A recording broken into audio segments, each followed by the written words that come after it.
At 0211 local time over the Sea of Azov, a Ukrainian strike drone drops to 60 meters and turns its nose toward a fighter regiment that has flown sorties against Ukraine every week for 4 years. In the next 48 hours, Ukraine will kill or maim 2 Su-30SM fighters, 2 MiG-29s, a strike drone, an S-400 battalion position, and 11 radar systems standing between them. And by the time the second night ends, the Russian officer commanding this stretch of border will be defending an airfield he can no longer see coming. This is not a lucky hit. It is a system being taken apart in the correct order. On the night of August 23, drones from Ukraine's first separate center of the unmanned systems forces cross into Krasnodar Krai and settle over Vityazevo Airfield, a Russian airbase near the resort town of Anapa, 300 kilometers from the front line, a distance Russian commanders have long treated as safe. 3 aircraft sit in the open, a 2-seat Su-30SM, a MiG-29,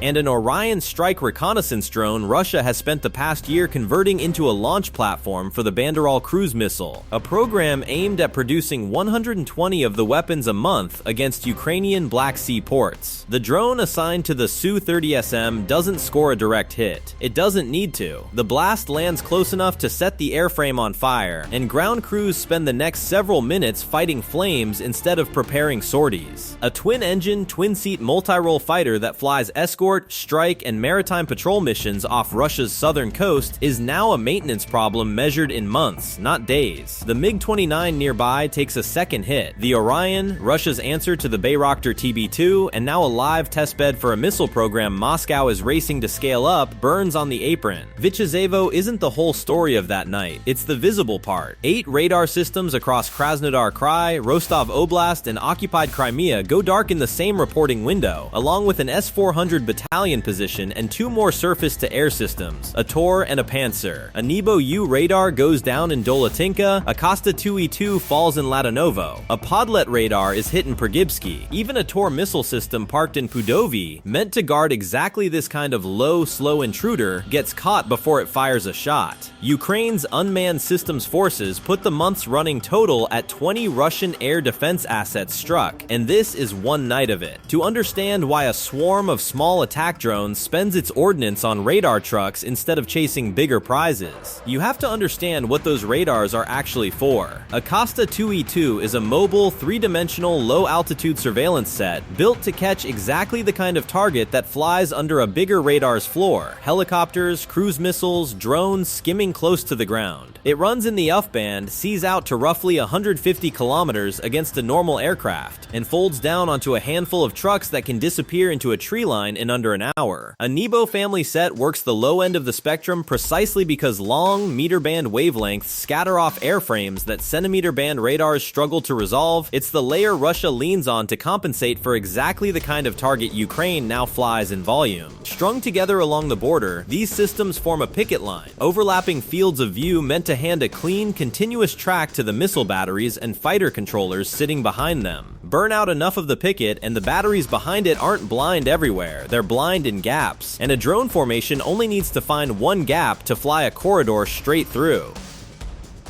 That's exactly what happens 24 hours later. On the night of August 23 into 24, Ukrainian drones return, and this time the objective sits further north at Millerovo Airbase in Rostov Oblast, home to the 31st Guards Fighter Aviation Regiment, 2 squadrons of Su-30SM flanker H fighters under the 4th Air and Air Defense Forces Army. 60 kilometers from the Luhansk border and a base Ukraine has now struck on 3 separate occasions since the war began, most recently with Tochka-U ballistic missiles in the war's opening days. This time, a MiG-29 sitting near an aircraft shelter in the base's Dolotinka sector takes the hit. Parked beside it, a Ka-52 Alligator attack helicopter waits in the open. Except it isn't a helicopter at all. It's a Decoy, a full-scale mock-up Russia builds and positions specifically to draw a drone seeker away from the real aircraft sheltering nearby. Ukrainian crews strike it anyway, not because they mistake it for the genuine article, but because every drone spent burning a decoy is a decoy that won't fool the next wave, and every strike photographed on a mock-up forces Russian planners to keep second-guessing which targets on their own airfield are real. The same night, 4 more radar sets go down in the same border belt: 2 Kosta 2E2 units near Haraskin and Karaichev, a Nebo-SV radar near Gukovo, and an ST-68 set near Rozdoln in occupied Crimea, a surveillance radar that has covered the peninsula's air approaches since the Soviet era, and that Ukrainian long-range units have now walked into the ground alongside its mainland counterparts. A Peresvet-M electronic warfare system is struck in Luhansk. A Starlink jamming and suppression station goes down in occupied Crimea, the kind of unit Russia has built specifically to blind the satellite terminals feeding targeting data into Ukrainian strike drones, struck by the very drones it exists to stop. Fuel, lubricant, and ammunition depots burn in Berdiansk and Primorsk. This is not a single strike package. It's a rolling campaign, working the same stretch of border night after night, closing radar after radar until the picket line that used to run unbroken from Crimea to Rostov now has holes in it wide enough to fly a formation through unchallenged. The economics of this campaign are brutal, and they run entirely one direction. Ukraine's strike drones in this class cost a small fraction of what they destroy. A Kosta 2E2 system alone runs into the millions of dollars once you account for the antenna truck, the command post vehicle, and the mobile power station that keep it running. And an Su-30SM is a $50 million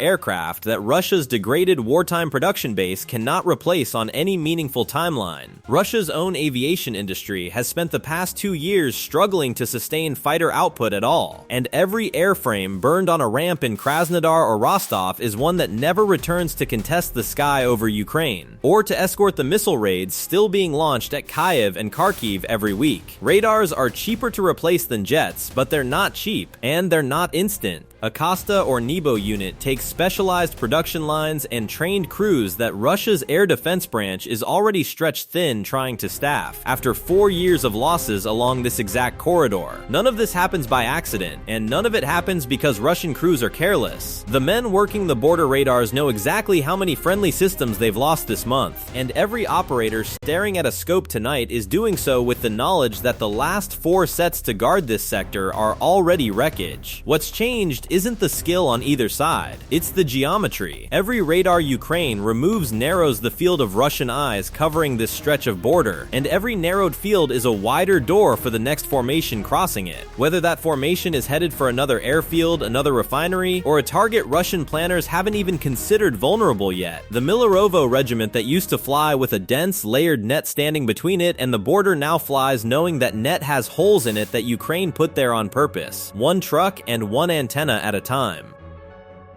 Look closer at what got hit alongside the radars and a second pattern emerges, one that has nothing to do with shooting anything down. The Peresvet-M system struck in Luhansk isn't a radar or a missile launcher at all, it's an electronic warfare complex Russia relies on to jam and spoof the very navigation and control links that Ukrainian strike drones depend on to fly hundreds of kilometers on target. The Starlink suppression station hit in occupied Crimea exists for exactly one purpose: to sever the satellite terminals Ukrainian forces use to feed live targeting data and video back to operators sitting far from the front line. Destroying an EU node and a jamming station in the same rolling campaign that's already burning radars and fighters means Ukraine isn't just blinding the picket line. It's also disabling the tools Russia would use to blind Ukraine's drones in return. Each strike buys the next wave an easier flight in both directions, harder for Russia to see the drones coming, and harder for Russia to jam them once they're already inside the border belt. The fuel, lubricant, and ammunition depots burning in Berdiansk and the supply warehouses hit in Primorsk round out the picture. Neither of those targets shoots down an aircraft or paints a radar screen, but both feed the units that would otherwise resupply the batteries and squadrons this campaign has spent 2 nights degrading. A Kosta 2E2 crew with a working truck and a dead spare parts pipeline is still a crew waiting on a part. A fighter regiment with 2 working jets and a fuel depot on fire nearby has to choose which sorties it can still afford to fly. None of these strikes are decisive in isolation, stacked across dozens of targets in 48 hours. They compound into something closer to paralysis across an entire stretch of the war's longest and most contested border. If you want to see what happens when a formation formation like this one finally reaches a target with nothing left standing in front of it, go watch the video where Ukrainian drones walked past every layer of Moscow's own air defense and gutted Russia's largest satellite ground station in a single run. This corridor being cut into the Rostov border belt is how that kind of run gets built. Bye for now.